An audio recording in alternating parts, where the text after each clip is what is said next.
नमस्कार, आप देख रहे हैं एचआर न्यूज।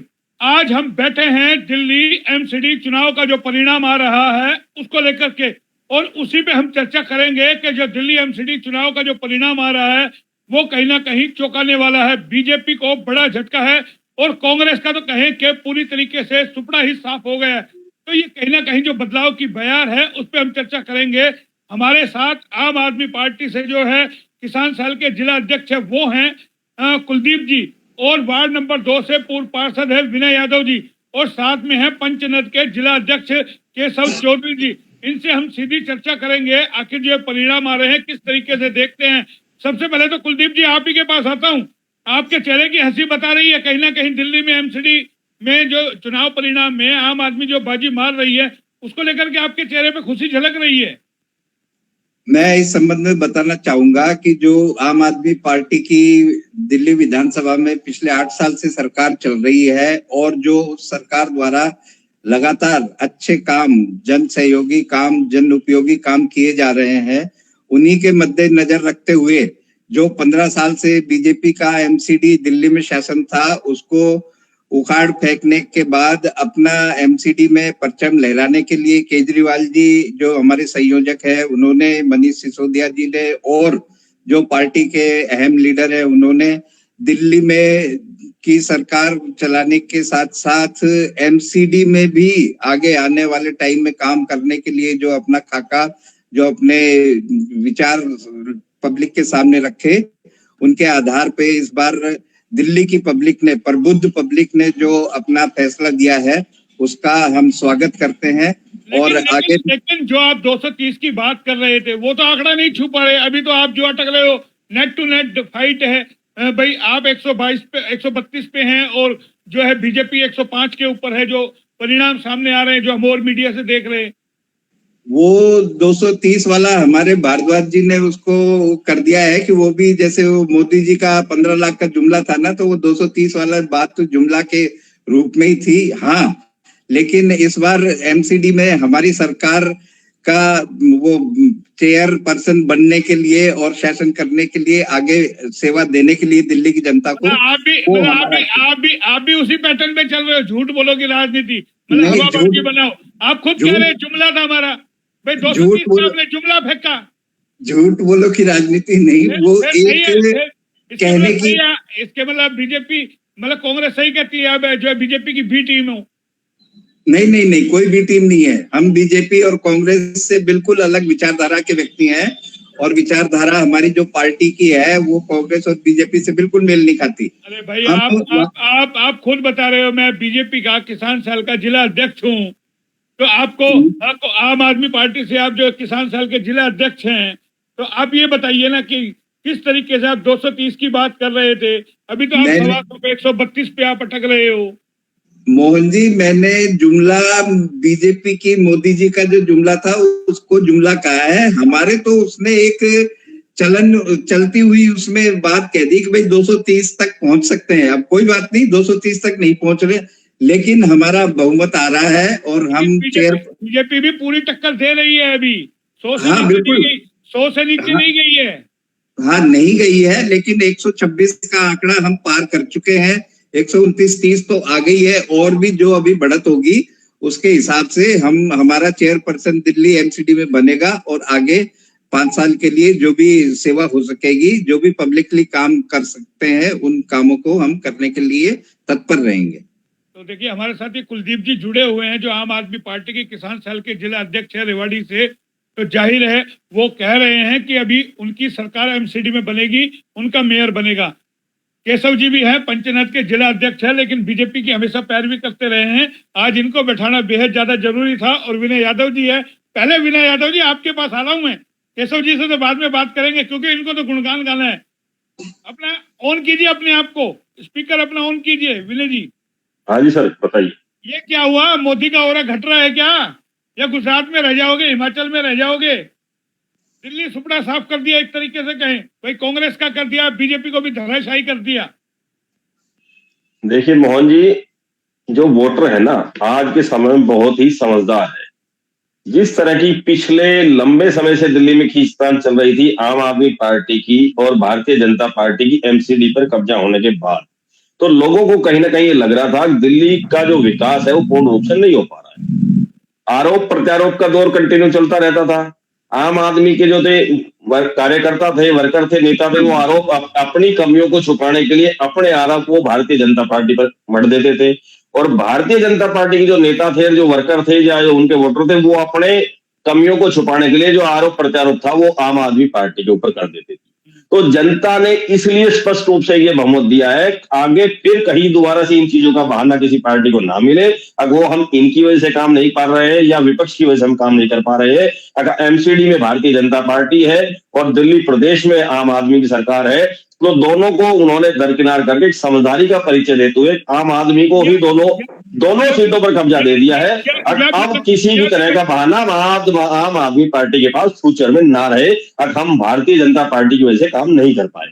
या फिर जो पिछले 15 साल की एंटी इनकम्बेंसी है, क्या लगता है, जैसे विधानसभा में सरकार को, राज्य सरकार के तौर पे इसको पंजों का, तो एक बार जनता ने सोचा भाई एमसीडी में मौका दे, लेकिन जो दावे किए जा रहे थे आप पार्टी की ओर से कि हम 230 के करीबन हम सीट जीत जाएंगे, एक तरफा जो मीडिया भी दिखा रहा था, वो चीजें कहीं ना कहीं लगता है कि धराशायी होती नजर आ रही है।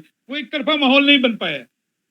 देखिए मोहन जी, आज के समय में जो पार्टी सत्ता में है, भारतीय जनता पार्टी ने एक नया ट्रेंड चला दिया है। अब आपने अगर सत्ता में काबिज रहना है तो आप मीडिया के थ्रू जितना झूठ बोल सकते हैं, जितना आप बुलवा सकते हैं, वो आप बुलवाइए। आप हरियाणा को उदाहरण दीजिए, 85 पार का नारा दिया गया, सीट 45 में नहीं आई, 75 पार के नारे में 45 सीटें नहीं आई। अब उसी पैटर्न पे हमारे अरविंद केजरीवाल जी चल रहे हैं। अब भारतीय जनता पार्टी अगर एक वो झूठ बोलती है, वो कहते हैं कि मैंने इतना लंबा सांप देखा, उनके कितने फुट का था जी, 20 फुट का। तो नहीं भाई, 20 तो ज्यादा हो गए, 18 फुट का कन्फर्म था। तो वो इनका आपस का जो है ना चूहे बिल्ली का खेल चल रहा है। अगर भारतीय जनता पार्टी के प्रवक्ता नेता एक झूठ बोलते हैं तो अरविंद केजरीवाल जी 1.25 बोलते हैं, उससे ज्यादा। अब पीछे नहीं रहना चाहिए झूठ बोलने में, क्योंकि जिसका भी ताजा उदाहरण आपने खुद कहा, हमारे माननीय जो कुलदीप जी हमारे साथ बैठे, उन्होंने कहा ये भी एक मोदी की तरह, भारतीय जनता पार्टी की तरह एक जुमला था, इतनी सीटें आना जैसे 15 लाख एक जुमला था ना, तो उन्होंने खुद इसका जुमला साबित किया है। इससे ज्यादा मुझे इसमें कहने की आवश्यकता नहीं होनी चाहिए। तो लेकिन केशव जी, आपके पास भी आ जाता हूं। कहने की हंसी तो बहुत कुछ कह रही है, अभी लड़ाई है नेट टू नेट, अभी रुझान आ रहे हैं और परिणाम अभी और 1-2 घंटे में साफ हो जाएंगे। लेकिन जो अभी हाल फिलहाल जो रुझान आ रहे हैं वो कहीं ना कहीं इशारा कर रहे हैं कि आपका कब्जा हो रहा है दिल्ली में एमसीडी में। मोहनलाल जी, मैं भारतीय जनता पार्टी का प्रवक्ता तो हूं नहीं, भली बात नहीं है। मैंने आपका परिचय दिया पंचनाथ के जिला अध्यक्ष के तौर पे, नहीं कहा मैंने कहा आप पैरवी बीजेपी की करते हैं, वो बात अलग है। कभी आप कांग्रेस की भी करते थे, वो एक अलग बात है। अरे मोहनलाल जी, आप समझिए मेरी बात को कि भारतीय जनता पार्टी की पैरवी करने का मतलब ये नहीं है। भारतीय जनता पार्टी अब रेवाड़ी के अंदर देख लिए, भारतीय जनता पार्टी की नगर परिषद में अगर कोई गलत काम कर रहा है या नगर परिषद में गलत काम हो रहा है, मैं आपके चैनल के माध्यम से उनके खिलाफ हमेशा रहता हूं कि नहीं रहता हूं। मैं भारतीय जनता पार्टी को समर्पित जरूर हूं, लेकिन ये नहीं कि भारतीय जनता पार्टी का नुमाइंदा चाहे नगर परिषद में हो, चाहे विधानसभा में हो, खासकर रेवाड़ी में हो। मैं रेवाड़ी की बात करूंगा, बाहर की बात नहीं करूंगा। कहीं भी बात दिल्ली में आपको लगता है दिल्ली में भाजपा ने गलत किया इसलिए नहीं, दिल्ली की जनता ने सबक सिखाया? अरे मोहनलाल जी, अरविंद केजरीवाल ने अभी एक पर्ची लिख के अपने जो दिखाते थे मीडिया में, जो सुबह से देख रहा हूं, वो 230 एमसीडी में अपने काउंसिल की बात कर रहे थे। वो तो कुलदीप जी मान रहे हैं। अभी मोहनलाल जी, आप सुबह से मैं आपसे बातचीत कर रहा हूं, अभी तक अरविंद केजरीवाल जी अपने सीएम हाउस से बाहर नहीं निकले हैं। तो वो पूरे मीडिया देखिए अभी आप तेल देखिए और तेल की धार देखिए, आप समझिए कि कहां भारतीय जनता पार्टी को 20 सीटें दिखाने वाले और 230-240 सीटों में बात करने वाले, अब मात्र वो सिर्फ 3-4 सीटें उनके पास ज्यादा है। मोहनलाल जी, 132-30 देखिए भाई आपको 126 चाहिए, आप तो 104-5 पे अटक रहे हैं, उसकी तो 137 है। नहीं मोहन जी, ताजा अपडेट जो है 110 जो सीट 105 सीटें आम आदमी पार्टी की है, 85 भारतीय जनता पार्टी जीत चुकी है। ये जीती हुई सीटें है, आगे रुझान जो चल रहा है वो क्या आएगा वो आगे पता चलेगा। मैं वही बता रहा हूँ। देखिए हम तो भी यहाँ बैठे हैं और दिल्ली में हम है नहीं, लेकिन हम चर्चा कर रहे हैं सिर्फ इसलिए क्या एचआर न्यूज पे लोगों की निगाह रहती है। एमसीडी का चुनाव भी हम दिखाएं कि किस तरीके के दावे और वादे, और विनय जी की परमिशन थी। विनय जी बोला मोहनलाल जी आज तो आपको दिखाना चाहिए और केशव जी को जरूर बैठाना चाहिए। इसलिए हमने आम आदमी पार्टी से भी संपर्क किया। भाई बीजेपी के प्रवक्ता हमारे चैनल पे बैठते नहीं, लेकिन चर्चा तो हो। भाई कुलदीप जी ने हिम्मत दिखाई है, लेकिन आज इन्होंने जो भिड़ती एक बात कही कि हम भी जो है अमित शाह की तरह जुमला फेंक रहे थे। भाई 230 नहीं, भाई मैंने उनके जुमले की बात की है। मैंने ये कहा है कि उसी तरह से भारद्वाज जी के हाथ से भी पर्ची बन गई होगी, भाई 230 जीत रहे। भाई देखो, अपनी अपनी पार्टी के लिए अपनी अपनी संभावनाएं आदमी ज्यादा से ज्यादा प्रस्तुत करता है कि भाई हम इतना क्रॉस कर देंगे, हम इतना क्रॉस कर देंगे। उसी के हिसाब से मैं तो रेवाड़ी का एक छोटा सा कार्य करता हूँ। मिलकर हम अपने दर्शकों से अपील कर देते हैं जो भी हमारे साथ जुड़े हैं, क्योंकि सैकड़ों की संख्या के अंदर लोग हमारे साथ जुड़ गए हैं सीधा, और ये प्रसारण सीधा हो रहा है। उनसे अपील है कि वो इसको शेयर जरूर करें, ताकि रेवाड़ी में भी बैठ करके दिल्ली एमसीडी चुनाव की जो है तस्वीर है वो देखी जा सके, चर्चा क्या कुछ हो रही है उसमें बात हो सके। तो केशव जी फिर आपके पास आ जाता हूँ। लेकिन लगता है भाई बीजेपी पूरी जो है गुजरात में पड़ी रही, और फिर दिल्ली में भी आपके कई सारे मुख्यमंत्री उतरे, कई सारे मंत्री मैदान में उतरे। चुनाव को जिस तरीके से लड़ा जाता है, लगता है कहीं खामियां रह गई बीजेपी के अंदर अभी भी। मोहनलाल जी आप देखिए, जिसके घर में दाने होते हैं वही कुछ करता है ना। जिसके पास सिर्फ मुख्यमंत्री एक होगा, भगवंत मान जी अपना पंजाब छोड़ के गुजरात के अंदर घूम रहे हैं, एक ही मुख्यमंत्री है उनके पास, उनके पल्ले में कुछ नहीं है। अगर हमारा परिवार पूरा बड़ा है मोहनलाल जी, तो नेचुरल है। अगर हमारा पूरा परिवार है तो उसकी जिम्मेदारी है। और एमसीडी अंदर क्या भारतीय जनता पार्टी, इसका डेंट किसको लगेगा? मोदी को लगेगा या पूरी भाजपा को लगेगा? देखिए, मोदी के नाम पे आप लोग चुनाव लड़ते हैं। भाई जो भी छोटा, आप तो खुद के नगर परिषद का चुनाव मोदी के नाम पे लड़ते हैं, रेवाड़ी का आपने मोदी के नाम पे। अरे मोहनलाल जी, हमारे पास नेता है ना, हमारे पास दिखाने के लिए कुछ है ना, हमारे पास हमारे कैबिनेट है। मेरा सवाल ये है, आज एमसीडी में आपकी सरकार नहीं बनती है, मेयर आपका नहीं बनता है, डेट किसको लगेगा? मोदी को लगेगा या बीजेपी को लगेगा? मोहनलाल जी, किसी को कोई डेंट नहीं लगेगा। हम तो इतनी बात कहना चाहते हैं कि भारतीय जनता पार्टी, चाहे एमसी के इलेक्शन हो, चाहे सरपंच के इलेक्शन हो, चाहे बूथ वाइज इलेक्शन हो, भारतीय जनता पार्टी छोटे इलेक्शन को उतना ही सीरियस लेती है और बड़े इलेक्शन को उसी रूप के अंदर मानती है। लेकिन मैं ये कहता हूँ, पंजाब की जनता इस समय सरकार बने के लिए सब दुखी है। और मैं कहता हूं, इन्होंने जो वादा करा है कि 6 महीने के अंदर एक कूड़े का ढेर, ये जो पहाड़ों के ऊपर राजनीति कर रहे थे, आज से 8 साल से माननीय केजरीवाल जी वहां के सीएम है, आज से आज तक उनको वो पहाड़ दिखाई नहीं देते थे क्या? और एक वैगनार में घूमने वाले आदमी, भाई वो मौका, भाई केशव जी मौका किसने दिया?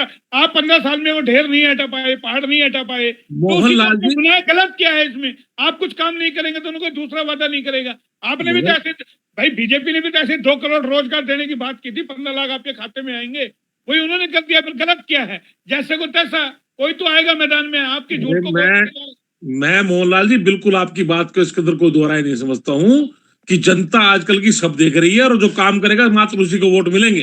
बिल्कुल आपकी इस बात को दोहराई नहीं। हरियाणा देखिए, जिला परिषद के चुनाव में बीजेपी की क्या हालत हुई है, आप बताइए, कितना बड़ा डेंट लगा है। और अब तो सीएम को बदलने तक की बात हो रही है, खट्टर को। मोहनलाल जी देखिए, वो तो पार्टी का शीट तय करता है कि क्या बदलना है और क्या नहीं बदलना है। लेकिन मेरे को इस बात की जरूर खुशी भी कह सकता हूं आपको कि रेवाड़ी के जिला परिषद में जनता ने जो किया है बिल्कुल ठीक किया। मैं आपको बताऊं, आजकल का समय बिल्कुल चला गया, आजकल का टाइम बिल्कुल चला गया। लोग जो पहले फतवा पास करते थे, और आप देखिए नारनौल में हमारे एक मंत्री को भी मैंने कहते हैं सुना कि वो छोटे युवाओं से अपील कर रहे हैं, लेकिन युवा सब देखते हैं। आजकल के पीछे बुजुर्गों से यही कह रहे थे। और मैं आपको कहता हूं, जो फोटो लगाने वाली राजनीति है, जो फोटो के पीछे बड़े बड़े नेता थे, मैं रेवाड़ी के जिला परिषद को खासकर, और आपके चैनल से जो खासकर आपने दिखाया, मैं शुभकामना देता हूं रेवाड़ी जिला परिषद की उस जनता को कि उन फोटो वाले नेताओं को उन्होंने नकारा है। एक गरीब आदमी, गरीब से गरीब आदमी, ऑटो चलाने वाला, ऑटो में बैठकर काम करने वाला किसान पुत्र, जो खासकर उन्होंने जिला परिषद अंदर पहुंचाए हैं, बहुत अच्छी बात है। लेकिन हमने दिल्ली की बात करें, दिल्ली की बातों पर लेकिन नहीं, मेरा सवाल तो यहाँ भी आएगा ना। देखिए, हम हरियाणा से जुड़े हुए हैं, दिल्ली में तो तस्वीर साफ हो रही है कि आप पार्टी जो है वहां पर जो एमसीडी में आ रही है। मोहनलाल जी डेंट बड़ा दिल्ली में लग रहा है, 15 साल का आपका। मोहनलाल जी, जनता सब देख रही है। मैं उसी अगर मुद्दों की बात करें तो आदमपुर के अंदर अभी इलेक्शन हुआ था, मेरे को आप बता दीजिए, आम पार्टी के वहां से विधायक के जिनको टिकट मिली उनको कितने वोट मिले? जनता सब देख रही है, काम करने वालों को मोहनलाल जी वोट दिया जाता है। बीजेपी का नहीं है वो, तो देखिए भजनलाल का खुद का गढ़ है, उनका बनाया हुआ है। मोहनलाल जी क्या बात करते हैं आप? मोहनलाल जी देखने के मोहन जी भारतीय जनता पार्टी को अरविंद केजरीवाल जी को आदमपुर का प्रोग्राम उन्होंने दिया था और आदमपुर वो आए नहीं महाराज जी। आदमपुर केजरीवाल जी आए नहीं रोड शो करने के लिए, आदमपुर के अंदर केजरीवाल जी आए नहीं रोड शो करने के लिए। आप देखिए उस पे विनय जी से जवाब देते हैं। विनय जी, मोहन जी, भारतीय जनता पार्टी को अपने घोड़ों पे विश्वास नहीं होता, इसलिए वो किराए के घोड़े लाकर हमेशा उन पर दाव लगाती है और जीतती है। अगर इतना ही दम भारतीय जनता पार्टी में हो तो चुनाव के समय दूसरी पार्टी के जीतने वाले कैंडिडेट को पलायन करके अपने में ना मिलाए, या डरा के या धमका के या किसी भी वजह से या प्रलोभन देके। हमेशा ये भारतीय जनता पार्टी का एक क्राइटेरिया रहा है, उनकी एक मंशा रही है, पर जहां जहां उनके पास कैंडिडेट नहीं है वो हमेशा पलायन करके लाए। अगर ये अपने गिरेबान में झांक कर देखें तो ये बताएं इनकी पार्टी ने आज तक कितने ऐसे नेता पैदा किए हैं जो जीत कर आए हैं या जीत सकते हैं। इनके पास जितने भी सांसद आए हैं, विधायक आए, अदर पार्टी से आए हैं और वो जीतने की कगार में है। तो ये काबिलियत भारतीय जनता पार्टी की नहीं है, उन नेताओं की भी साथ है जो भारतीय जनता पार्टी में शामिल हो रहे हैं। विनय जी, आपने जो बात कही, अब मैं उसी पे आता हूँ। भाई, आपको जब जीतना होता है तो यहाँ पे राव इंद्रजीत को लेके आते हो आप, और जब हार जाता है तो बोला क्या नाम से, बोले वो काम नहीं कर रहे। अरे राव इंद्रजीत को झटका लगा है तो बीजेपी को भी झटका लगा है, आप ही लेके आए राव। देखिए जी, देखो मोहन जी, अगर ये सारा श्रेय, हर चुनाव का श्रेय मोदी जी को देना चाहते हैं तो हार का श्रेय भी, जो हार का जो ठीक रहा है वो भी उनके सिर फूटना चाहिए। ऐसा नहीं होना चाहिए। अब जीत की जो बधाई है वो तो दीजिए बाप को, और गलती कर दी तो उनको ये तो बेटे की वजह से हुआ है जी, बाप की कोई गलती नहीं है। तो ये चीज जो इनकी दोहरी मानसिकता है ना, ये कहीं ना कहीं दर्शाती है। और युवाओं को जो इन्होंने प्रलोभन दिए थे, जिस तरह से इन्होंने युवाओं को बरगलाया था, कांग्रेस के विरोध में जो इनको वोटें मिली थी, क्योंकि लंबे समय से कांग्रेस शासन में रही थी और लोगों की उस पे मंशा पर खरी नहीं उतर पाई, उसका ही विकल्प भारतीय जनता पार्टी में लोगों ने ढूंढा था। और इन्होंने जितना भी झूठ बोला, जितना बोल सकते, जितने वादे कर सकते थे किए। अब ये उन अपने पोर्टफोलियो पे खरा नहीं उतर पाए हैं। तो अब जो युवा पीढ़ी है वो कहीं ना कहीं इनसे कट के अदर पार्टियों की तरफ अपना रुझान कर रही है और वो भारतीय जनता पार्टी से खिसकती जा रही है। विनय जी, मेरा एक और छोटा सा सवाल है आपसे। आपको लगता है जैसे कांग्रेस का वोट शिफ्ट होकर के बीजेपी में गया, अब बीजेपी का वोट शिफ्ट होकर आप में जा रहा है, ये चीजें आप बिल्कुल जा रहा है, बिल्कुल जा रहा है। 24 में इफेक्ट दिखेगा। देखिए, सत्ता अपेक्षाएं हमेशा सत्ताधारी पार्टी से होती है। सत्ताधारी पार्टी जब भी जनता की अपेक्षा पर खरा नहीं उतरती है तो उनका वोटों का पलायन होना लाजमी है, हमेशा से होता आया है। चाहे वो सेंटर की पार्टी हो या स्टेट की पार्टी हो या कोई भी पार्टी हो, अगर वो सत्ता में रही है और उन्होंने जो वादे किए थे, अगर उन वादों को वो पूरा नहीं कर पाती है तो जो वोटों का, जनता का जो मन है, जो वोटों का पलायन है, वो दूसरी तरफ डेफिनेटली जाएगा। और अब वो दौर शुरू हो गया धीरे धीरे करके। अब हरियाणा का उदाहरण देखिए, इन्होंने एक एक्सपेरिमेंट किया था। अब इन्होंने पहले सिंबल पे चुनाव लड़वाए थे। अब भाई साहब ने रेवाड़ी की बात की, केशव जी ने बहुत अच्छी बात की। रेवाड़ी में से यूं पूछिए, अगर भारतीय जनता पार्टी के सिंबल पे कितने पार्षद जीत के आए, ये कितना अच्छा। और दूसरी बात, इन्होंने सिंबल पे चेयरमैन तो जिता दिया, पर आए दिन नगर पालिका में इनके खुद के जीते हुए पार्षद उनके विरोध में बैठे हैं, अपनी सरकार के विरोध में बैठे हैं। इनके खुद के सिंबल में 2-4 जो जीते हैं पार्षद, वही अपनी सरकार की कमियों को गिनवा रहे हैं, उनका ढिंडोरा पीट रहे हैं। तो कितनी शर्मनाक बात है ये। अब इससे भी अगर ये अंदाजा नहीं लगा पाते हैं कि हमारी क्या स्थिति चल रही है आज के समय में, हम कितने नालायकपन पे हैं, तो उसके लिए अगर सरकार का कोई नुमाइंदा जवाब दे नहीं है तो इसका जवाब जनता देना चाह रही है। जनता धीरे धीरे भारतीय जनता पार्टी से पलायन कर रही है। देखिए विनय जी, मेरा एक और सवाल है। आपको लगता है जैसे रेवाड़ी, महेंद्रगढ़, नारनौल, ये तमाम खबरों का मैसेज दिल्ली तक गया है कि किस तरीके से नगर परिषद में जहां जहां भाजपा के चेयरमैन है वहां इतना बुरा हाल है। हालांकि नारनौल में तो जेजेपी का है, लेकिन जिस तरीके का रेवाड़ी की अगर हम बात कर ले, भ्रष्टाचार का, धारूहेड़ा की आप देखिए, गौशाला के लिए चारा नहीं है, वो जीत करके बीजेपी में घुस जाते हैं और उसको शपथ दिलाई जाती है। कई सारी चीजें, लगता है ये दिल्ली की जनता तक मैसेज गया है कि बीजेपी की सरकार जो है एमसीडी चलाने में या छोटी छोटी नगर परिषद है वो चलाने में नाकाम है, पूरी तरीके से काम नहीं हो पा रही। एक मैसेज गया, आपको लगता है? बिल्कुल मैसेज गया। दिल्ली की जनता हमारे यहाँ से ज्यादा समझदार है। उन्होंने, मैं बता रहा हूँ, पिछले लंबे समय से दिल्ली की जनता इस बात से परेशान थी। अब ये आम आदमी के जो लोग थे वो अपनी जो कमियां थी, नाकामियों का जो ठीकरा था, वो भारतीय जनता पार्टी पे और नगर निगम पे हमेशा फोड़ती आई थी। अब यही बात अगर लागू होती है भारतीय जनता पार्टी वालों पे, इनसे अगर कोई काम नहीं होता तो इन्होंने कोई पाबंदियां लगानी होती थी, काम आदमी वहां काम ना कर पाए तो ये एलजी का सहारा लेकर उस सरकार को भी बाउंड करने का समय समय पर काम करती रहती थी। तो जनता ने एक अच्छा विकल्प तलाश किया कि अगर फिर से अगर भारतीय जनता पार्टी को हमने यहाँ नगर निगम के अंदर हमने बैठा दिया, उनकी सत्ता नगर निगम में हम ले आए हैं, तो यही जो इनका प्रतिद्वंदिता थी वो चलती रहेगी और आरोप प्रत्यारोप का दौर चलता रहेगा। तो उन्होंने ये स्पष्ट बहुमत देकर आम आदमी पार्टी को मौका दिया है। अगर वो किसी तरह का कोई बहाना ना ले पाए और अपनी दोनों जगह इनकी अब सरकार है, एमसीडी में भी सरकार है, प्रदेश में भी सरकार है। अब आम आदमी पार्टी कितना होमवर्क कर पाती है, कितना अपने जो है अपनी जो पार्टी के लिए जो वर्कर हैं उनके जो उन्होंने वादे किए थे, जो इनका पोर्टफोलियो उस पर कितना खरा उतर पाती है, ये अब जनता को इन्होंने दिखाना है। उसके बाद अगले जो चुनाव होंगे, लोकसभा के चुनाव से पहले अगर आम आदमी पार्टी ने यहाँ काम नहीं किया तो यकीनन लोकसभा के चुनाव के अंदर भी आम आदमी पार्टी को दिल्ली में नुकसान जाएगा। कुलदीप जी, लगता है अब आम आदमी पार्टी काम करेगी? अगर मान लो आपका बहुमत आ जाता है, अभी तो ठीक है रुझान चल रहे हैं, देखिए जिस तरीके से परिणाम, लेकिन कहीं ना कहीं संकेत मिल गए हैं कि जो मेयर है वो आम आदमी पार्टी का बन रहा है, या आपको लगता है अभी इसमें भी तोड़फोड़ हो सकती है? क्योंकि जिस तरीके से डर और अभी आप लोगों की पार्टी के नेताओं को सता रहा है कि कहीं तोड़फोड़ ना हो जाए, खरीद फरोख्त ना हो जाए, जिस तरीके से आपने कहा कि अगर कोई बीजेपी का आदमी आपसे बात करता है उसकी ऑडियो रिकॉर्ड कर लीजिए, वीडियो बढ़ा लीजिए, तो ये डर कहीं सता रहा है अभी आपको तोड़फोड़ ना हो जाए? मोहन जी, मैं सीधी बात बताऊं कि एक पार्टी 100 साल पुरानी है, एक पार्टी 50 साल पुरानी है, और हम तो अभी मुश्किल से 10 साल भी हमें पूरे नहीं हुए हैं। दिल्ली में हम तीसरी बार जीत के शासन कर रहे हैं, पंजाब में हमारी सरकार बनी है, और अब तीसरा ये एमसीडी दिल्ली का भी मेयर हमारा बनने जा रहा है। तो हम तो आगे बढ़ ही रहे हैं। हमारे अभी कामों की अभी जो नेगेटिविटी अभी बाजार में कतई नहीं है। क्यों? हमारी कहीं एंटी इनकम्बेंसी नहीं है। भाई लोग बाग ये कहे कि यार बुरा काम किया, खराब काम किया। कहीं विनय जी ने एक बात, तो मैं विनय जी वो बहाना नहीं है एनजी का, वो वास्तविकता आप भी देख रहे हो, हम भी देख रहे हैं कि पिछले सालों से एलजी कितना परेशान कर रहा है कि आम आदमी पार्टी इंडिपेंडेंटली अपने कोई निर्णय नहीं ले सके, कोई फाइल वो नहीं के, हर फाइल एलजी के पास जाती है, वो स्वीकृति के लिए 50 दिन लगा दे, 2 महीने लगा दे, 4 महीने लगा दे, बेचारी पार्टी इंतजार करती रहती है और निर्णय फिर भी मोहन जी एक बात, फिर भी मोहन जी मेरा सवाल सुने ना, मैं आपकी बात सुन रहा हूँ, आप मेरी सुने ना।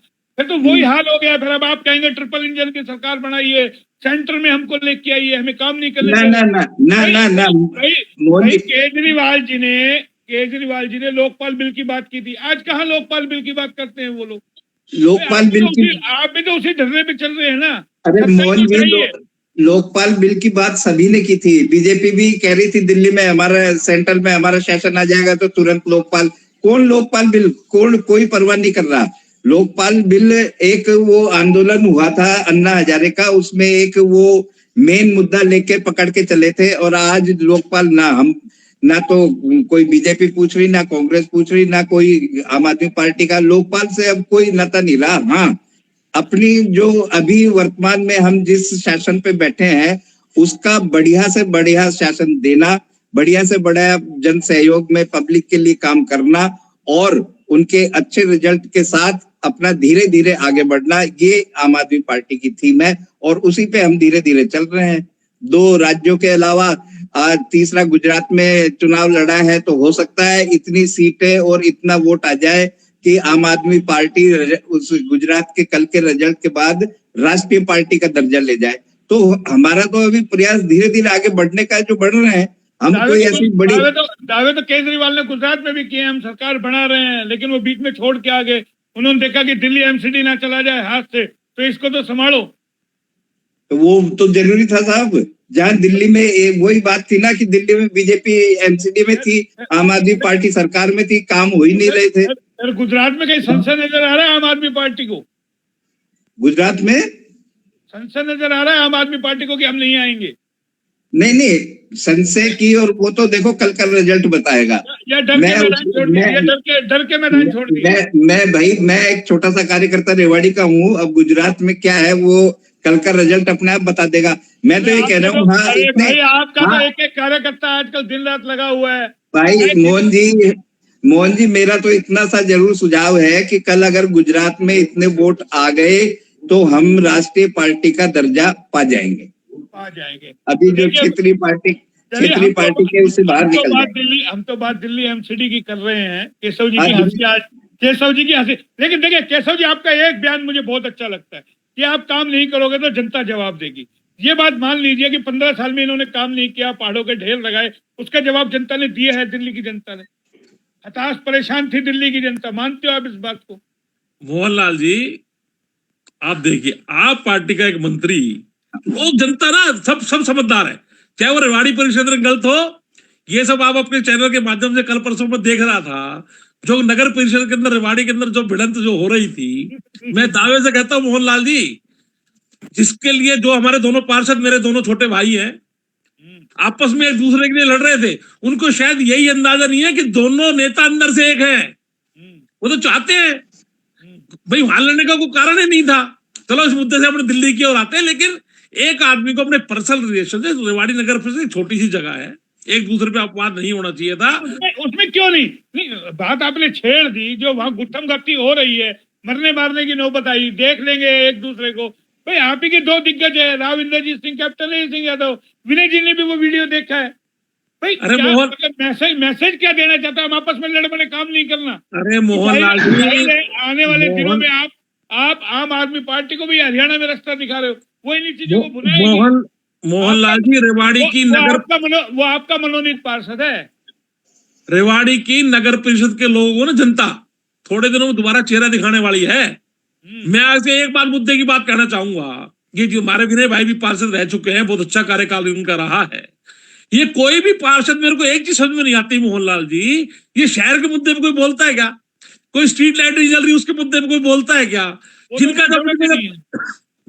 जब अपना पर्सनल मुद्दा जब आता है, किसी को कॉलोनी को कैसे बढ़ाना है, किसको कैसे अनुकूल को ऑथराइज कराना है, सारे इकट्ठे पार्षद हो जाते हैं। अरे भाई, रेवाड़ी के अंदर लाइटें नहीं जल रही, रेवाड़ी परिषद में सफाई नहीं हो रही, गोकुल गेट के पास शौचालय वो जो बंद पड़ा हुआ है, मैं कहता हूँ वो कोई पार्षद इस मुद्दे को उठाता ही हो नहीं है। लेकिन आपका चैनल उठा रहा है, सुनिए। लेकिन मेरा सवाल फिर यही है, आप फिर किसका गुणगान गाते हैं? आप हमेशा कहते हो बीजेपी बहुत अच्छा कर रही है। अरे मोहनलाल जी, मैं आप ही के मुंह से तो ये कहलवाना चाह रहा हूँ कि काम नहीं हो रहा हूँ। Mohanlal ji, door to door कचरे की गाड़ी आती थी, बंद हो गई।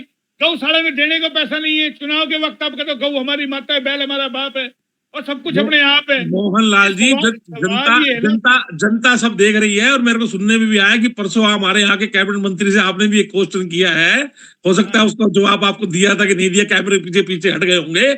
आपने भी कौन से क्वेश्चन किया है कि भाई आपकी चेयरमैन आपकी भ्रष्ट है, मंत्री ने मान लिया। तो जब मंत्री ने मान लिया तो मैं भी कहां नकार रहा हूं? मैं तो कह रहा हूं कि रेवाड़ी की नगर परिषद इस समय महाभ्रष्ट, महानिकम्मा, इसके अलावा दूसरा को नगर परिषद को काम नहीं हो रहा, सिर्फ ओनली भ्रष्टाचार। इनसे नए काम की भी बात कर लो आप। मान लो लाइटें लगानी हो, 1 करोड़ की बिल लाइटें लगानी हो, आज ये मेरे को एक चीज बताइए, ये जो रेवेन्यू का पैसा जो ढूंढ रहे हैं, जो रजिस्ट्री का रखा हुआ है, 20 करोड़ है या 25 करोड़ है, उसके पीछे क्यों पड़े हुए हैं? सारे के सारे पार्षदों से आप बात करो, यार 20 करोड़ हमारा वहां रुका है चंडीगढ़ से। अरे भाई, आप शहर के मुद्दे की कब बात करोगे? ये लाइटों कब बात करोगे? आप सारे इकट्ठे होकर नगर परिषद के हाउस में क्यों बैठते हो? आप जितने पार्षद एक बार सारे इकट्ठे होकर आप मोती चौक पे क्यों नहीं बैठते? अब मोती चौक देखिए, परसों हमारे नगर परिषद जो आयुक्त है, हमारे अशोक गर्ग जी जो उपायुक्त महोदय हैं, उन्होंने देखिए परसों डिवाइडर शहर से हटाए, चाहे वो किसी बहाने हटे, लेकिन शहर सुंदर लग रहा है। उनके बीच में लाइटों की कोई आवश्यकता नहीं थी। जो लाइटें पुरानी है, अभी आप घड़ीमोल रोड से आ जाइए। डिवाइडर का मुद्दा मोहनलाल लगातार उठा रहा है, HR न्यूज उठा रहा है, आधे दिल से दिवाली पे हमने दिखाया कि किस तरीके से शहरवासियों के हाथ पर तुड़वाने के इंतजाम कर रखे हैं।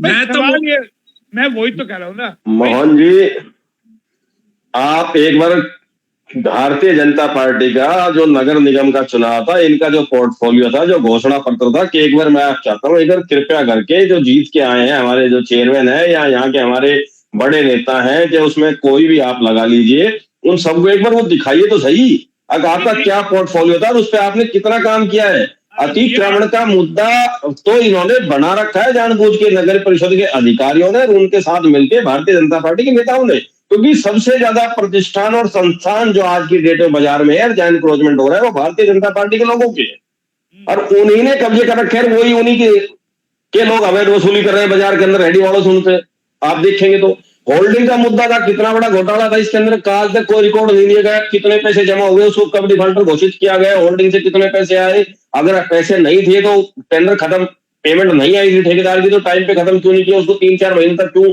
अवैध वसूली करने दी गई शहर में। तो बहुत से ऐसे मुद्दे हैं, उन मुद्दों पे कोई बात नहीं करना चाह रहा। यहाँ आज की डेट में जो नगर परिषद में लड़ाई है वो अपनी कमीशन खोरी की और निजी स्वार्थ की लड़ाई चल रही है, इसके अलावा कोई दूसरी लड़ाई नहीं है। भाई विनय जी, मेरा यही तो सवाल इनसे है, भाई ये सीएम के बहुत खास है, मोदी जी के बहुत खास है, नड्डा जी के बहुत खास है, पंचनद के जिला अध्यक्ष है, स्वामी जी आते हैं इनके, उसकी भी वजह बताता हूँ, मैं बताता हूँ। सुनो, पटौदी वाले स्वामी जी आते हैं, वो भाजपा के गुणगान गाते हैं। अरे भाई फिर आप सीधा खट्टर जी को बताइए ना कि आपकी छवि को खराब कर रहे हैं। आप कब बताएंगे मोदी जी को? नहीं बताएंगे तो दिल्ली एमसीडी बड़ा हाल हो जाएगा। फिर वो हाल करवाने में सबसे बड़ा योगदान आप लोगों का होगा। भाई अगर एमसीडी में बीजेपी दिल्ली में समझ जाती तो आज ये नौबत थोड़े ना आती। भाई कांग्रेस का क्या हाल हो गया, आज 10 सीट पर रह गई, 10 में भी मुश्किल से आती नजर आ रही है। भारतीय जनता पार्टी के पास आज के समय में विकास की लड़ाई नहीं है, केवल सत्ता पर काबिज होने की लड़ाई है। उनके अहम और स्वाभिमान की लड़ाई बची हुई है। जनता के काम कितने कर रहे हैं उसकी लड़ाई वो नहीं लड़ रहे, वो केवल एक चीज की लड़ाई लड़ रहे हैं, किसी भी तरह से पूरे हिंदुस्तान पर हमारा कब्जा हो, चाहे वो किसी भी तरह से हो, चाहे झूठे आश्वासन प्रलोभन देकर हो, किसी की सरकार को गिराकर हो, विपक्षी दलों के नेताओं को तोड़कर जबरन अपने दल में मिलाकर उनको जिताने का हो, किसी भी तरह से भारतीय जनता पार्टी ये चाह रही है कि हमारा कब्जा हिंदुस्तान पे हो। उनका आज की डेट में संविधान से, नैतिकता से, किसी चीज से कोई लेना देना नहीं रह गया है। ये आप समय समय पर आप देखते भी होंगे और ये दिखता भी रहा है। किसी भी स्टेट में चुनाव होते हैं तो इनके जो चैनल हैं, जो खरीदे हुए, जिनको आप मोदी मीडिया आजकल लोग कहते हैं, वो इतना भारी इनका गुणगान करते हैं और नतीजे अब जनता समझ गई है कि जो चैनल आजकल जो दिखा रहे हैं उन पे किसी की सत्यता पर उनको विश्वास नहीं है। इसलिए सभी चैनलों के विपरीत जवाब आते हैं और यही हाल अब दिल्ली में हुआ है। अब जिस तरह से इनके जो नेताओं ने, केजरीवाल जी के नेताओं ने, इन्होंने चैनलों ने दावा किया था कि इतनी सीटें दिल्ली के अंदर आएगी, उस पर भी जनता ने विश्वास नहीं किया, क्योंकि अब ये जो फेक जो है न्यूज वो ज्यादा चलने लग गई है। सोशल मीडिया पर जिस तरह का सोशल मीडिया का इस्तेमाल करके भारतीय जनता पार्टी सत्ता में आई थी, अब उसी के विरोध में उसका इस्तेमाल होने लग गया है। तो भारतीय जनता पार्टी को लगने लग गया है अब सोशल मीडिया पर भी एक कानून बनाकर इन पर अंकुश लगाया जाए। ये सच्चाई है। लेकिन जनता तो देख रही है ना, जनता तो सबको देखेगी, क्योंकि पेट को तो रोटी चाहिए। पेट को रोटी किस लिए नहीं, देशभक्ति से और खाली आश्वासन नारों से जनता का पेट भर तो रहा है। बेरोजगारी किसको दिख रही है, जीडीपी किसको दिख रही है? एक झूठे आंकड़े पेश किए जा रहे हैं। अब रोजगार का आंकड़ा दिया इन्होंने, जिन लोगों को बैंकों से लोन दिया गया उन लोगों को भी इन्होंने रोजगार में शामिल कर दिया। अब बताइए उनमें का क्या श्रेय है? जनता खुद सृजन कर रही है, रोजगार खुद कमा रही है, मजदूरी कर रही है, उसमें सरकार का क्या योगदान है? मुझे ये बताइए। जिस तरह के झूठे आंकड़े पेश कर रहे हैं ना रोजगार के ऊपर, उसमें क्या योगदान है इनका? आप अडानी अंबानी की इतनी मोटी इनकम बढ़ गई, खजाना उनका भर गया, आप क्या तो काम नहीं हो रहा, विकास तो खूब हो रहा है। अडानी अंबानी को तमाम चीजें, आप देश के 90% लोगों की संपत्ति और पैसे को केवल 10% लोगों में दे देंगे तो वो विकास की श्रेणी में नहीं आता है। 1075 का हो गया, ये विकास हो रहा है ना। गैस का सिलेंडर जो 450 था आज 1075 का हो गया, विकास नहीं है क्या? ये विकास नहीं मान रहे। अरे उसकी भी डेढ़ केजरीवाल है, आप विरोध नहीं करते? विरोध भाई सेंटर में केजरीवाल क्या करेगा?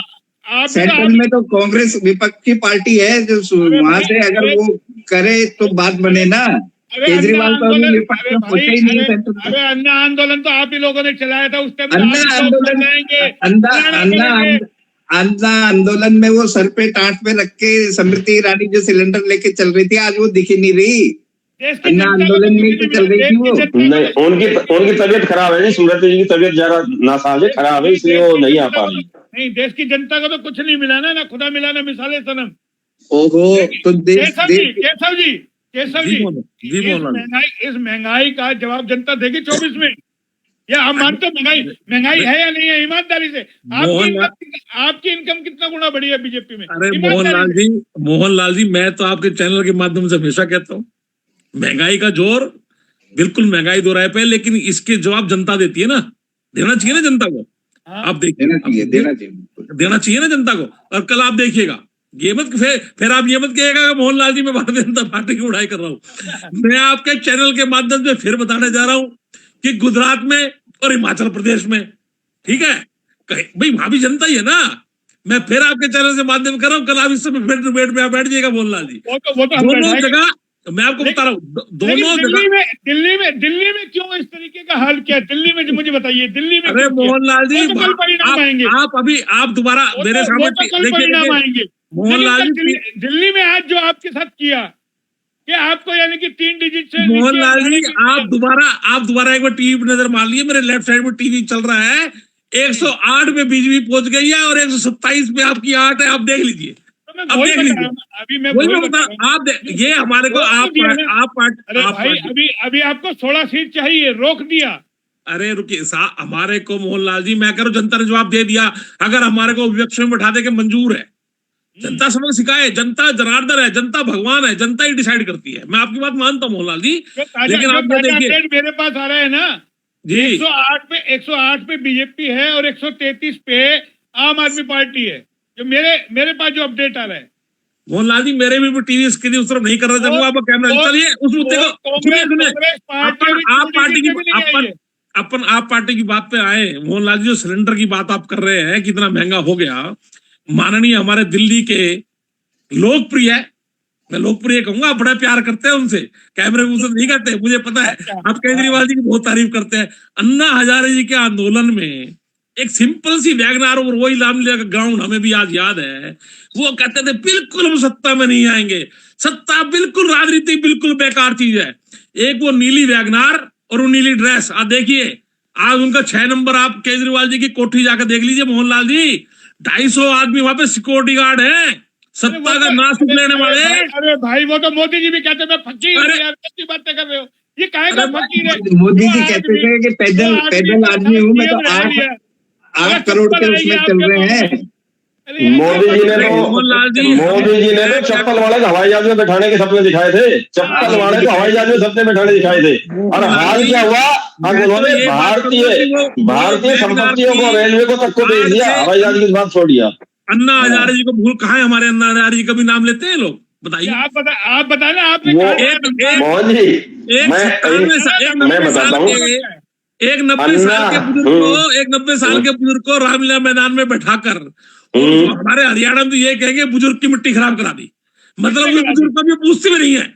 आम आदमी पार्टी दोबारा उसके पास कभी गई नहीं है कि हमारे बुजुर्ग अन्ना हजारे जी कैसे है। नहीं तो बीजेपी के समर्थन में, वो भारतीय जनता पार्टी की तरफ से एक प्रायोजित प्रोग्राम था। कौन सा पूछ रही है? अगर अन्ना हजारे का फायदा भारतीय जनता पार्टी ने इतना लिया, किसी ने नहीं लिया। मैं केशव जी की बात करता हूँ, इन्होंने कहा अरविंद केजरीवाल जी, तो फिर किरण चौधरी भी तो उनका अन्ना हजारे के साथ लगी हुई थी। वो पिछली बार दिल्ली के मुख्यमंत्री के तौर पर उनको क्यों प्रेरित किया, क्यों फिर वो राजनीतिक लालसा के तहत भारतीय जनता पार्टी में सत्ता के लिए आई थी कि नहीं आई थी? वो मुझे इस बात का जवाब दीजिए।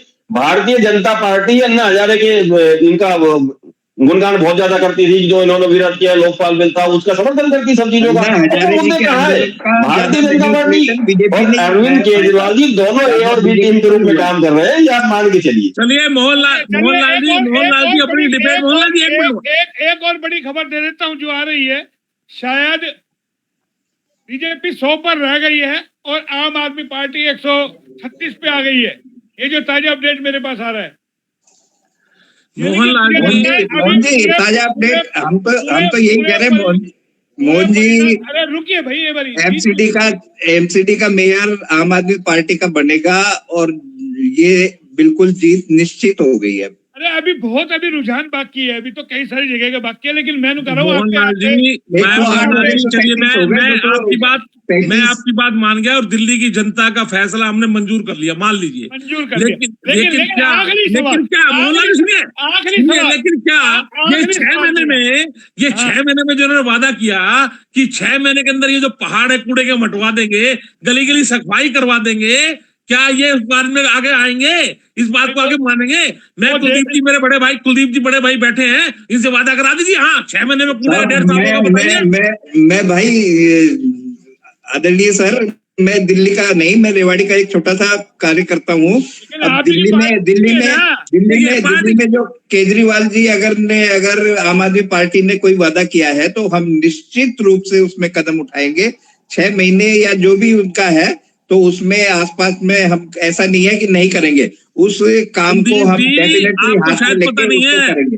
गली गली के अंदर शराब बिकवाई है केजरीवाल ने, गली गली के अंदर। ये जो उसका नतीजा जो है ना, जो आप देख रहे हैं 104 या 5 सीटें भारतीय जनता पार्टी की, वहां का युवा एक 16 साल का लड़का हर गली में, एक गली के एक माल के अंदर, मेट्रो स्टेशन के हर डिपार्टमेंट स्टोर के अंदर शराब बेचने का काम जो कर दिया था, वो उसका नतीजा भी है ये। इसके साथ देखो जी, अब मेरी तो इतनी, कुलदीप जी रुकिए एक बार, कुलदीप जी आप रुकिए, कुलदीप जी रुकिए। मेरी तो इतनी सी बात है कि हम एमसीडी के चुनाव के लिए बैठे हैं। एमसीडी, अब आप लंबी चौड़ी फहरिस्त लेके आओगे, रोल लेके आओगे, तो भाई मैं भी मेरे बड़े नेता को बुला लेता हूँ, वो आपसे कर लेगा फिर। ठीक है कुलदीप जी, कुलदीप देखिए, केशव जी आप दिल्ली को लेकर के दूसरे की चीजों में कमियां निकालते हैं।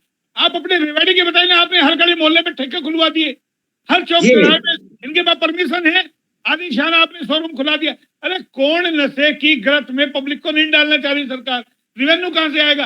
विनय जी इसका जवाब आपसे चाहूंगा एक बार। मोहन जी, सबसे पहले तो मैं आपको बताना चाहता हूँ, अगर ग्रीन बेल्ट को कोई आम आदमी या कोई इंडस्ट्रीज या कोई संस्थान वाला किराए पे लेना चाहे तो उनको ग्रीन बेल्ट के नाम पर किराए पे नहीं मिलती। अगर उसमें पार्क बनाना चाहे, साग सब्जी बोना चाहे, फसल बोना चाहे, तो ये हमारे निकाय वाले जो लोग हैं या जो डीटीपी वाले, वो उसको तोड़ आते, उनकी तारबंदी हटा देते हैं। और अब ग्रीन बेल्ट के अंदर इतने बड़े बड़े आलीशान खोखे लगाने की, जो बड़े बड़े जो शेड डालने की परमिशन किस सरकार ने दी है, किस आधार पे दी है, मेरी समझ से बहुत भारी चीजें है ये।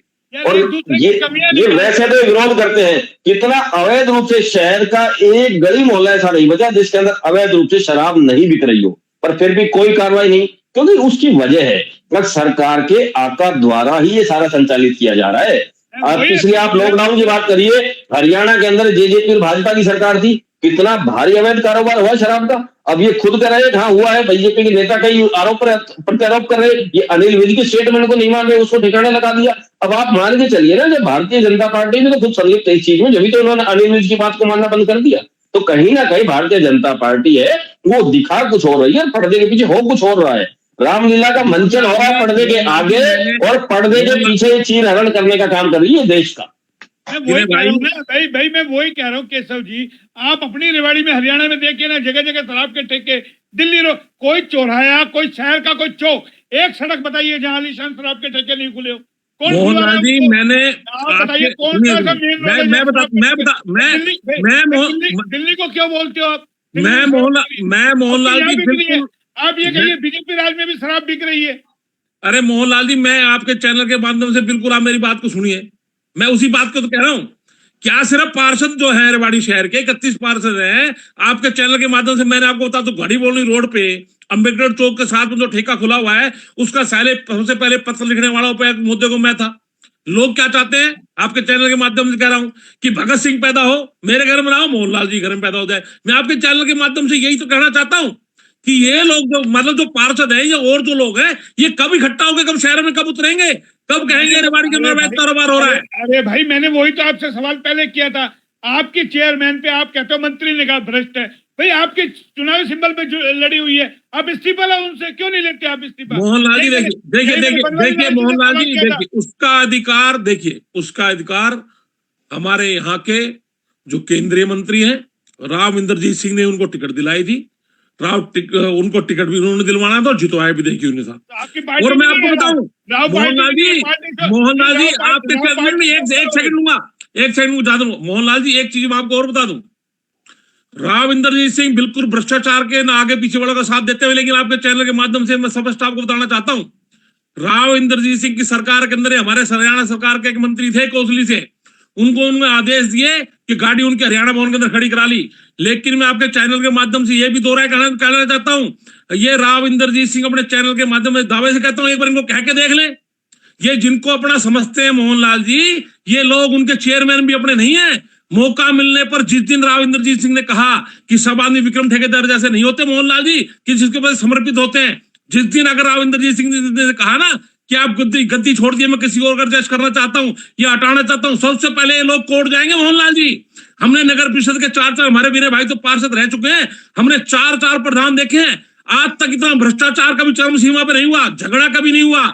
लेकिन जो अपनी लाइबिलिटी शो करना चाहते हैं ना राव इंद्रजीत के समर्पित हैं, मैं तो कहता हूं कि राव इंद्रजीत सिंह एक बार उनसे कह के देख लें, आधी रात को लोग गन्ना कोर्ट चले जाएं, वो सिर्फ पैसों के लिए राजनीति करने आए हैं, वरना अगर उनको चेयरमैन बनाना ही होता। अरे भाई पार्टी के सिंबल पे चुनाव जीती है, अरे भाई मैं उसके लिए कम मना कर रहा हूँ, मैं तो उसके लिए मोहनलाल जी मैं आप सुनिए, अगर वो देखिए कैप्टन अजय सिंह यादव ने भी एक चेयरमैन बनाया था, अगर कैप्टन अजय सिंह के अगर इतने लाइबिलिट होते ना ये लोग, तो उस समय भी यही जीत कर आए थे, इनको भी चेयरमैन बना सकते थे। लेकिन कैप्टन अजय सिंह यादव को पता है कि किसको चेयरमैन बनाना है, नहीं बनाना। लेकिन मैं तो आपके चैनल के माध्यम में कह रहा हूँ कि इस समय सबसे ज्यादा अगर भ्रष्टाचार हो रहा है तो रेवाड़ी नगर परिषद में हो रहा है, और रेवाड़ी जनता वो देख रही है। जैसे आप दिल्ली के अंदर कह रहे हैं ना, जवाब कैसा ही बने कैसा भी हो जनता देख रही है, और आने वाले टाइम में लोगों ऐसा जवाब देगी। ये लोग पार्षद तो क्या मोहनलाल जी, ये 7 घुसने में घरों में डरेंगे, ये वोट मांगने से भी डरेंगे लोग, इतना भ्रष्टाचार है इस समय हमारे यहाँ। भाई अरे भाई, आपका ऊपर लेवल तो राव इंद्रजीत आपके बीजेपी में ही तो है, आपका ऊपर का जो नेतृत्व तो देख रहा होगा, वो तो आदेश दे सकता है। मोहन जी, मैं एक छोटा सा सवाल कहना चाहूंगा, पूछना चाहूंगा आपसे भी, सबसे भी। अब केशव जी भारतीय जनता पार्टी के समर्थक हैं, मुख्यमंत्री को यशस्वी बताते हैं, ये बड़े नेताओं से भारतीय जनता पार्टी के से जुड़े हुए हैं, हमारे स्वामी धर्मदेव जी के अनुयायी हैं, वो भारतीय जनता पार्टी का गुणगान करते हैं। तो मैं ये पूछना चाह रहा हूँ, ये लोगों को ये दिखावा क्यों करते हैं जब इनकी बात आती है कहीं भाई जायज और नाजायज का साथ देने की। अब ये राव इंद्रजीत सिंह का आदमी है, ये फलाने का आदमी है। आप सत्ता में हो, आप सत्ता की पार्टी से जुड़े हुए लोग, आप सत्ता के नेताओं से जुड़े हुए लोग हो, आप ऊपर तक इन बातों को पहुंचा के आप करवाते क्यों नहीं करवाए? ये बहाने क्यों ढूंढते हो? अगर नहीं मेरी बात सुनिए केशव जी, अगर राव इंद्रजीत सिंह करेंगे, अरविंद जी करेंगे, पापड़ीवाल जी करेंगे, अरे आप सब मिलकर क्यों नहीं करते हो? आप कहते क्यों नहीं स्वामी धर्मदेव जी से, या जिस नेता को आप मानते वो धरने में बैठे सबसे पहले इनके खिलाफ, और वो सीएम से बात करे, या अपनी मीडिया में न्यूज स्टेटमेंट दे, अगर हाँ भ्रष्टाचार हो रहा है इसको हटाया जाए। खाली एक नेता पे आप उंगली उठा रहे हैं, मान लिया कोई बात नहीं, वो भी भारतीय जनता पार्टी के सांसद है, पर एक चीज मैं आपको बता देता हूं, आज की डेट में अगर दक्षिणी हरियाणा में किसी का भारतीय जनता पार्टी में कब्जा है तो अकेले सांसद है राव इंद्रजीत सिंह। और भारतीय जनता पार्टी के प्रवक्ताओं के नेताओं की इतनी औकात नहीं, उनके वक्ताओं की इतनी पावर नहीं, अब वो सांसद के खिलाफ कुछ भी बोल सके। और जिस दिन राव इंद्रजीत सिंह भारतीय जनता पार्टी को छोड़ जाएंगे, भारतीय जनता पार्टी का वही हश्र होना निश्चित है जो भारतीय जनता पार्टी सत्ता में आने से पहले थी। ये सत्य है, कटु सत्य है, चाहे मैं इंद्रजीत का समर्थक हूं या नहीं हूं, या आप है या नहीं है, पर ये सच्चाई है। दक्षिणी हरियाणा की धुरी राव इंद्रजीत सिंह के इर्द गिर्द भारतीय जनता पार्टी की घूमती है। अगर भारतीय जनता पार्टी में राव इंद्रजीत सिंह नहीं है, उनके समर्थक नहीं है, तो भारतीय जनता पार्टी का यहाँ कोई अस्तित्व नहीं है। ये सच्चाई की बात है, और इसलिए आप लोगों के नेता, आपके मुख्यमंत्री तक उनकी बात को काटने से डरते हैं, चाहे वो कितना ही गलत काम किसी के लिए करा ले। ये सबको दिखता है, रोज स्टेटमेंट आ रही है। जब हमारे मंत्री ने स्टेटमेंट दे दी कि रेवाड़ी में भ्रष्टाचार है, क्या उसके बाद हमारे यशस्वी मुख्यमंत्री को नहीं दिखता? अगर रेवाड़ी के ऊपर कोई संज्ञान ले, कोई कार्रवाई हो, कोई जांच और इसको निष्कासित किया जाए। आप ये सब दिखावा लोगों को बहकाने के लिए कर रहे हैं। आप यह स्टेटमेंट उनके खिलाफ देंगे, वो उनके फेवर में देंगे, ये सारा ड्रामा जनता को गुमराह करने के लिए चल रहा है, इसके अलावा कोई काम नहीं है। भाई आप मेरी बात, मुझे थोड़ा जरूरी काम है, मेरा टाइम थोड़ा। ये रेवाड़ी शहर में या रेवाड़ी विधानसभा में दक्षिणी हरियाणा में किसी से छुपा नहीं है कि राव इंद्रजीत सिंह हमारे यहाँ के बहुत कद्दावर नेता है।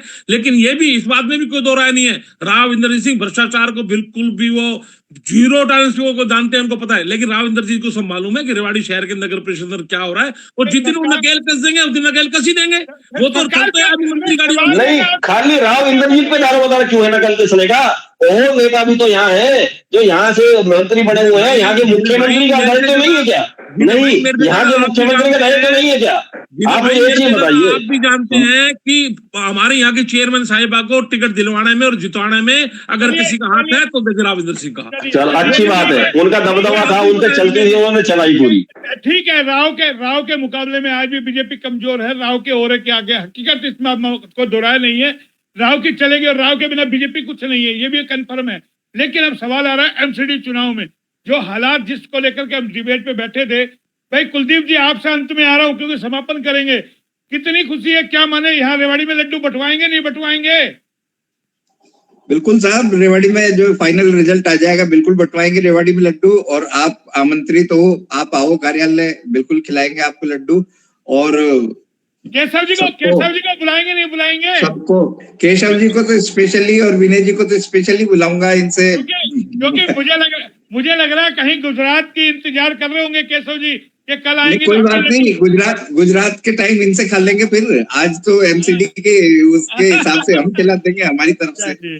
ठीक है। तो भाई, सबसे पहले तो ये आप सभी वह है एमसीडी के अंदर जो मेयर है, और आप सभी का बहुत बहुत धन्यवाद। और आपके जो जिस तरह से सहयोग केवल वोट देने से या प्रयास करने से वो नहीं, मन से भी अगर आपने आशीर्वाद दिया है आम आदमी मोदी आपने पार्टी एक चीज नोट की, आपने शायद एक चीज में ध्यान नहीं दिया एमसीडी चुनाव में, कुलदीप जी आपने भी नहीं दिया। अब जहां जहां पर भारतीय जनता पार्टी के सांसद आए थे, वो जिनको चुनाव के समय पलायन करा के आए थे, चाहे वो सिंगर थे, चाहे वो क्रिकेट स्टार थे, या अदर पार्टी के जो थे वो सांसद बन के आए, उनके वहां पर भारतीय जनता पार्टी के जो निगम के जो पार्षद है वो बुरी तरह आ रहे हैं और बहुत ज्यादा संख्या में आ रहे हैं।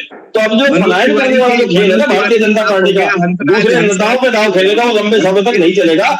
मेरा कहने का मतलब ये है, जो रेस के जो दाव, रेस के जो किराए के घोड़े पे जो भारतीय जनता पार्टी जो दाव अब तक लगाती रही है, जनता उसको बखूबी समझ गई है और उन पर विश्वास नहीं कर रही है, उनका ओढ़ाव खत्म होता जा रहा है। वो तो 300 कांग्रेस है मेरे भाई, सारी कांग्रेस में होगी बीजेपी भाई। ये कांग्रेस मुक्त कर रहे थे, उन्होंने कांग्रेस युक्त बना दिया, बीजेपी युक्त कर दिया, कांग्रेस युक्त बीजेपी हो गई। बीजेपी मोदी जी कुछ भी कहे, लेकिन ये मान लीजिए कि कांग्रेस ही नहीं आते तो बीजेपी में कुछ नहीं है। और आज भी जो पार्टी पनपेगी ना, वो अपने ही लोगों को पनपाएंगे। राव इंद्रजीत अगर आज है तो वो अपने आदमियों को लाएंगे। हम उम्मीद करेंगे आम आदमी का दिल्ली के अंदर मेयर जो बनने जा रहा है, आम आदमी पार्टी की सरकार है, इनको बधाई, और ये अच्छे से कार्य करें। अगर इन्होंने ढंग से कार्य नहीं किया वहां, तो भारतीय जनता पार्टी वाला हाल इनका आने वाले 2024 के लोकसभा चुनाव में यकीनन होगा। इसलिए हम उनसे इच्छा रखेंगे अगर वो वहां जनता की सेवा पर इच्छाओं पर खड़ा होगा। आप कार्यकर्ता, मेरा भी आपका ही विचार है भाई, इनको आगे सीट पे बैठ के, कुर्सी पे बैठ के पब्लिक के लिए पूरा मतलब पारदर्शी तरीके से काम करना चाहिए। समय का अभाव है, आप तमाम लोग जुड़े, बहुत बहुत धन्यवाद। और ये हमने एमसीडी में चर्चा की, जो फाइनल परिणाम आएगा, और कल कोशिश करेंगे हम गुजरात पर जरूर बैठे, क्योंकि कल गुजरात और हिमाचल का भी परिणाम आने वाला है। फिलहाल इतना ही, आप सबका बहुत बहुत धन्यवाद, आप जुड़े, आगे फिर जुड़ेंगे, तब तक के लिए नमस्कार।